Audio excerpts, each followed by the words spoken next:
Na'am. Yan uwa kamar dai yadda aka ga waɗannan abubuwa a rubuce, wannan aikin mun taɓa ba da shi. Bidiyon shi yana nan cikakke a cikin channel ɗinmu. Mun ce bari mu ƙara tunatar da ku da wannan sirrin ne ga wanda ainihin suke son mallakar mace, mallaka mai ƙarfi. Matuƙar kasance aurenta za ka yi, to shi ne za ka yi wannan aikin. Amma in har ba aurenta za ka yi ba, to ba mu yi izinin yin wannan sirrin ba. Sirrin mujarrabi ne, yana da zafi matuƙan gaske. Shi ma aka rubuta waɗannan haruffa ne ko waɗannan kalmomi da aka gani a cikin wannan takardar. Sai inda aka rubuta ya khuddami hazihil asma'i bi jalbi wa tahyiji saudatu bi mahabbati sha'aibu.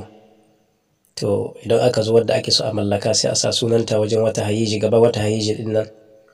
Gaban wata hayiji nan za a rubuta sunanta bi mahabbati sha'aibu. Ƙarshen abin nan sai a rubuta sunan watan wanda yake so, wanda yake son ta kenan. Ƙwarai da gaske wanda yake son ta so shi kenan. Kamar dai yadda aka ga abin rubuce haka. Insha Allahu ta'ala. Shi ma za a ga kamar takardun guda bakwai ne. To haka ake yin su guda bakwai. Haka ake rubuta su cikin takardu guda bakwai, cikin takarda bakwai. To sai a naɗe a laya kullum a ƙone ɗai irin kamar da rana haka. Daga bakin ƙarfe 12 zuwa abin da ya kai ƙarfe 2:30. Insha Allahu ake wannan aikin. Har zuwa abin da ya kai ƙarfe 3 duk ana iya wannan aikin. Ana iya ƙulat. Amma rubutu a kowane lokaci ana iya rubutu. Amma ita wannan ƙuna kullum da rana ake yi.